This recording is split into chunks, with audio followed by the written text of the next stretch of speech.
नमस्कार दोस्तों, स्वागत है आपका इस चैनल पर जिसका नाम है पोस्टल एग्जाम अड्डा, जिसमें आपके विभागीय परीक्षा की तैयारी कराई जाती है। जैसा कि आपको पता है कि 24 अक्टूबर को पोस्टल असिस्टेंट और शॉर्टिंग असिस्टेंट के लिए विभागीय परीक्षा है। दोस्तों, विभागीय परीक्षा से जाने से पहले इस वीडियो को देखना ना भूलें। इस वीडियो में बहुत सारे ऐसे MCQs मौजूद हैं जो कि विभागीय परीक्षा की आपको संपूर्णतः तैयारी कराएगी। तो दोस्तों, शुरू करते हैं इस वीडियो को। चलिए दोस्तों, सबसे पहले करते हैं question number 1। What is the procedure for posting of inland unregistered parcel. दोस्तों, आपने बताना है कि अगर आप किसी अपंजीकृत पार्सल को जो है पोस्ट करना चाहते हैं तो उसका प्रोसीजर क्या है, प्रोसीजर आपने बताना है। तो दोस्तों, इसका सही उत्तर है option A, it should be posted in the office letter box only. दोस्तों, अगर आपने जो है अनरजिस्टर्ड पार्सल करना है, पोस्ट करना है, तो आप जो है ऑफिस के जो है लेटर बॉक्स में उसको पोस्ट कर सकते हैं। और यही जो है तरीका है पोस्ट करने का किसी भी अनरजिस्टर्ड पार्सल को। तो option A is the correct answer, it should be posted in the office letter box only. Now question number 2, a letter posted insufficiently prepared is charged on delivery as follow. दोस्तों, आपने बताना है कि कोई letter जो है इनसफिशेंटली prepared है, यानी कि आंशिक रूप से उसमें प्रीपेड किया है, उसमें जो है कम टिकटें लगी हुई है, तो डिलीवरी के वक्त उस पर कितना चार्ज लगता है। तो दोस्तों, इसका सही उत्तर option C, double the amount of deficiency. दोस्तों, उस पर जो है डेफिशिएंसी का डबल अमाउंट लगता है चार्ज। अगर दोस्तों उसमें 5 रुपये की टिकटें कम लगी हैं तो दोस्तों डिलीवरी पर उस पर जो है दुगना जो है डेफिशिएंसी अमाउंट यानी कि 10 रुपये लगेगा, जो कि यह है चार्ज लगेगा किसी भी इनसफिशेंटली प्रिपेयर्ड आर्टिकल के ऊपर डिलीवरी के वक्त। तो दोस्तों, option C is the correct answer, double the amount of deficiency. Now question number 3, recovery of postage due on green envelope and forces letter should be done as follow. दोस्तों, आपने बताना है कि जो ग्रीन एनवेलप होते हैं और forces letter होते हैं उस पर जो है अगर पोस्टेज ड्यू है तो उस पर कितनी रिकवरी पड़ती है। तो दोस्तों, ये आपने बताना है कितनी रिकवरी पड़ती है ग्रीन एनवेलप और फोर्सेज लेटर के ऊपर। तो दोस्तों, इसका सही उत्तर option B, no recovery will be made. दोस्तों, जो ग्रीन एनवेलप होते हैं और फोर्सेज लेटर होते हैं, अगर उस पर जो है पोस्टेज ड्यू रहता है तो कोई भी रिकवरी उन पर नहीं की जाती है। तो option B is the correct answer, no recovery will be made. Now question number 4, what is the registration fee for inland letter. दोस्तों, आपने बताना है कि किसी भी अंतर्देशीय पत्र पर जो है कितना पंजीकरण शुल्क लगता है। तो दोस्तों, इसका सही उत्तर ऑप्शन बी, 17 रुपीज़। दोस्तों, किसी भी अंतर्देशीय पत्र के ऊपर जो है 17 रुपये का जो है पंजीकरण शुल्क लगता है। तो option B is the correct answer, 17 rupees. Now question number 5, what is the maximum weight limit for unregistered parcel. दोस्तों, आपने बताना है कि जो अनरजिस्टर्ड पार्सल होते हैं या अपंजीकृत पार्सल जो होते हैं उस पर जो है मैक्सिमम वेट लिमिट कितनी रहती है, अधिकतम उस पर कितना वजन की सीमा रहती है। तो दोस्तों, इसका सही उत्तर ऑप्शन डी, 4 kg, मतलब कि 4 किलोग्राम का कोई भी एक अनरजिस्टर्ड पार्सल हो सकता है एक मैक्सिमम वेट लिमिट के तौर पर। तो option D is the correct answer, 4 kg। Now question number 6, post card with prepaid postage of Rs.25 is charge on delivery as follow. दोस्तों, आपने बताना है कि जो पोस्ट कार्ड होता है जिस पर 25 पैसे की जो है पोस्टेज लगी हुई है उस पर जो है डिलीवरी के वक्त कितना चार्ज लगता है। तो दोस्तों, उसका सही उत्तर ऑप्शन बी, Rs 1 रुपीज़। दोस्तों, 1 रुपये का चार्ज लगता है किसी भी पोस्ट कार्ड पर जिसमें कि 25 पैसे की प्रीपेड टिकटें लगी होती है और डिलीवरी के वक्त उस पर जो है 1 रुपये का जो चार्ज लगता है। तो option B is the correct answer, 1 rupee. Now question number 7, pattern and sample packet में नॉट कंटेन। दोस्तों, आपने बताना है कि जो पैटर्न और सैम्पल पैकेट होते हैं उसके अंदर आप क्या नहीं कंटेन कर सकते हैं या क्या नहीं रख सकते हैं। तो इसका सही उत्तर ऑप्शन सी, से लेवल मेडिसिन। दोस्तों, जो से लेवल मेडिसिन होती हैं वो पैटर्न और सैम्पल पैकेट के अंदर नहीं कंटेन की जाती है। तो option C is the correct answer, से level medicine. Now question number 8, world first stamp dash dash was issued in dash dash. दोस्तों, आपने बताना है कि विश्व की सर्वप्रथम जो डाक टिकट है वो कौन सी है और इसको जो है कहाँ पर और किस सन में जो है जारी किया गया था। तो दोस्तों, इसका सही उत्तर ऑप्शन ए, पेनी ब्लैक। दोस्तों जो विश्व की सबसे प्रथम डाक टिकट है उसका नाम था पेनी ब्लैक और इसको जो है इंग्लैंड में जो है जारी किया गया था 1840 ईस्वी में। तो दोस्तों वर्ल्ड फर्स्ट जो स्टैम्प है penny black was issued in 1840 in England। तो option A is the correct answer, penny black 1840 in England। Now question number 9, my stamps was first introduced in India during the world philatelic exhibition. दोस्तों आपने बताना है कि जो माई stamp scheme है और भारत में वर्ल्ड फिलाटेलिक एग्जीबिशन के दौरान कब जो है पहली बार इंट्रोड्यूस की गई थी। तो दोस्तों इसका सही उत्तर ऑप्शन बी, इंडिपेक्स 2011। दोस्तों इंडिपेक्स 2011 में जो है पहली बार भारत में वर्ल्ड फिलाटेलिक एग्जीबिशन के दौरान माई स्टैम्प्स को इंट्रोड्यूस किया गया था। तो option B is the correct answer, Indipex 2011। Now question number 10, when was APPU established. दोस्तों आपने बताना है कि एशियन पैसिफिक पोस्टल यूनियन की जो है स्थापना कब हुई थी। तो दोस्तों इसका सही उत्तर ऑप्शन ए 1961। दोस्तों 1961 ईस्वी में जो है एशियन पैसिफिक पोस्टल यूनियन यानी कि APPU की जो है स्थापना हुई थी। तो option A is the correct answer, 1961। Now question number 11, exchange of money orders, postal orders and cash on delivery items in foreign post governed bye. दोस्तों आपने बताना है कि जो मनी ऑर्डर, पोस्टल ऑर्डर और cash on delivery items foreign post में जो है विदेशी डाकघरों में जो है किसके द्वारा गवर्न की जाती है। तो इसका सही उत्तर option C, special bilateral agreement. दोस्तों एक विशेष द्विपक्षीय समझौते के साथ जो है एक और दूसरे देश के बीच में जो है एक्सचेंज होते हैं मनी ऑर्डर, पोस्टल ऑर्डर और कैश ऑन डिलीवरी आइटम्स। किसी भी देश और विदेश में जो है द्विपक्षीय वार्तालाप के दौरान जो है इसे तय किया जाता है कि किस देश में किस रेट में जो है ये आपको सेवाएं देनी है डाक विभाग के द्वारा। तो option C is the correct answer, special bilateral agreement. Now question number 12, the application for the bulk bag facility for dispatch to foreign countries should be made to. दोस्तों आपने बताना है कि किसी को जो है बल्क बैग फैसिलिटी चाहिए विदेश भेजने के लिए आर्टिकल्स को, तो उस फैसिलिटी को प्राप्त करने के लिए किसको जो है एप्लीकेशन लिखी जानी चाहिए। तो दोस्तों इसका सही उत्तर option C, head of the circle. दोस्तों हेड ऑफ सर्कल को जो है एप्लीकेशन लिखी जाती है बल्क बैग फैसिलिटी प्राप्त करने के लिए, विदेश भेजने के लिए। तो option C is the correct answer, head of the circle. Now question number 13, the general maximum weight for international speed post is. दोस्तों आपने बताना है कि सामान्य तौर पर अधिकतम वजन जो होता है अंतर्राष्ट्रीय स्पीड पोस्ट के ऊपर वो कितना होना चाहिए। तो दोस्तों इसका सही उत्तर ऑप्शन ए 35 kg। दोस्तों कोई भी जो है स्पीड पोस्ट आर्टिकल अंतर्राष्ट्रीय जो है 35 kg से ऊपर नहीं होना चाहिए। जो मैक्सिमम वेट लिमिट है वो है 35 kg। तो option A is the correct answer, 35 kg।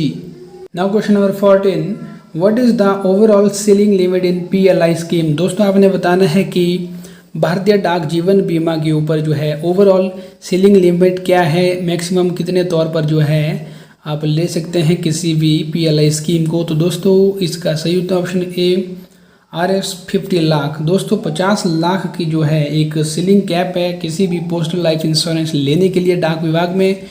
तो option A is the correct answer, 50 lakh. Now question number 15, a receipt SV28 to be prepared in dash dash. दोस्तों आपने बताना है कि जो SV28 होती है उसकी रसीद जो है कितने में तैयार की जाती है। तो दोस्तों इसका सही उत्तर ऑप्शन सी, ट्रिप्लिकेट। दोस्तों SV28 की जो है रसीद 3 कॉपियों में जो है बनाई जाती है, प्रिपेयर की जाती है। तो option C is the correct answer, triplicate. Now question number 16, nomination facility is not available in respect of. दोस्तों आपने बताना है कि जो है किसको जो है नॉमिनेशन फैसिलिटी प्रोवाइड नहीं होती है।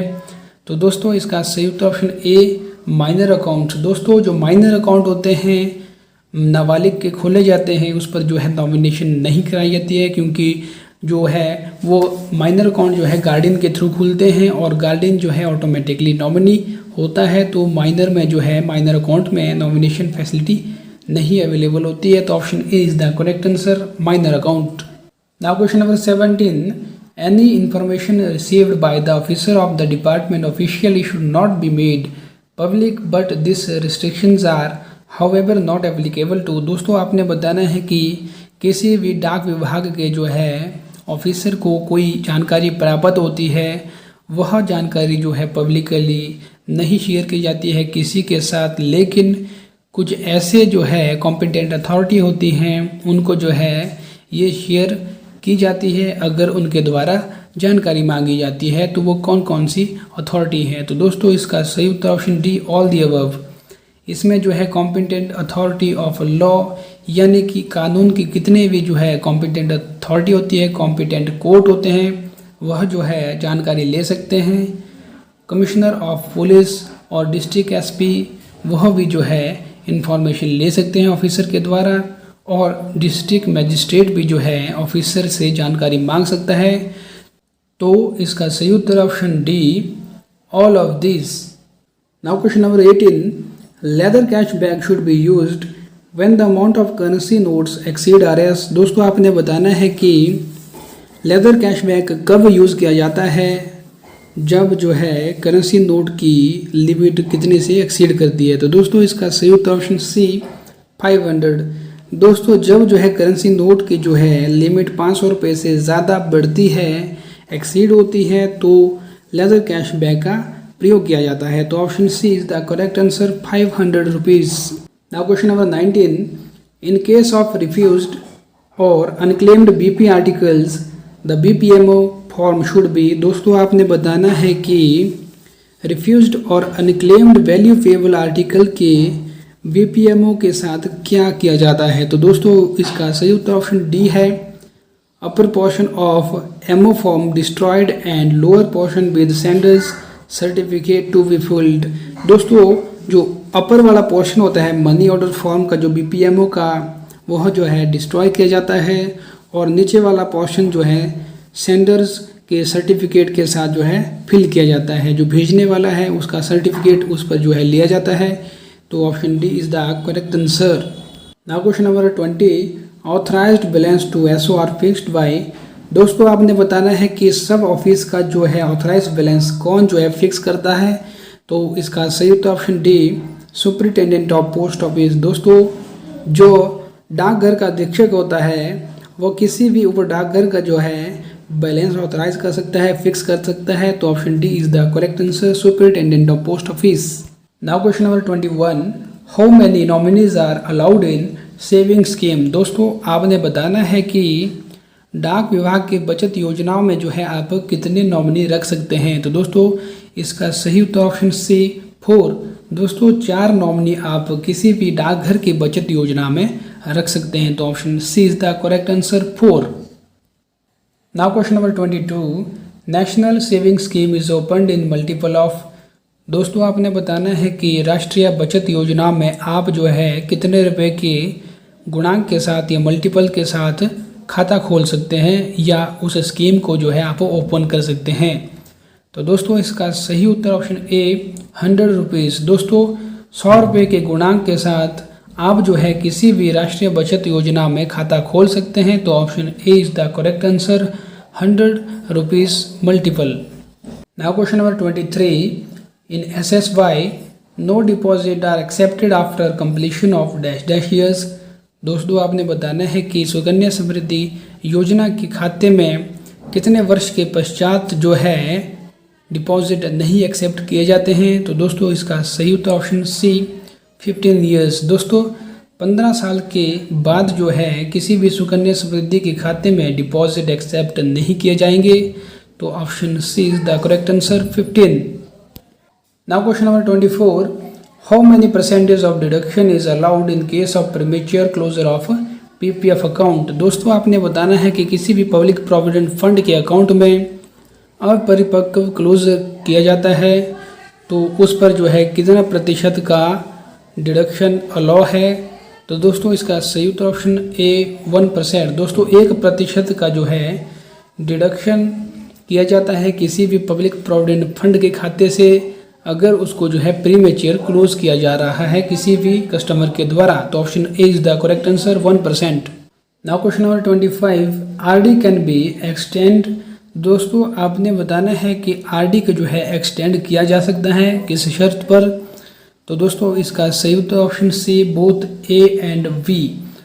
दोस्तों आप डिपॉजिट के साथ भी जो है आरडी को एक्सटेंड करते हैं और बिना डिपॉजिट के साथ भी जो है किसी भी आरडी को आप एक्सटेंड कर सकते हैं।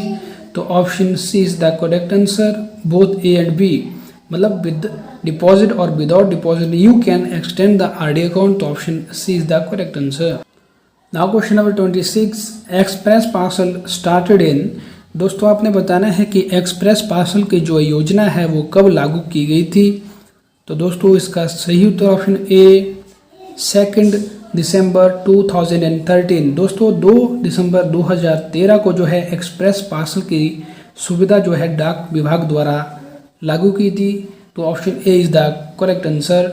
Now question number 27, NI stands for. दोस्तों आपने बताना है कि NI की जो है फुल फॉर्म क्या है। तो दोस्तों इसका सही उत्तर ऑप्शन सी नेटवर्क इंटीग्रेटर। दोस्तों NI की फुल फॉर्म होती है N से नेटवर्क, I से इंटीग्रेटर।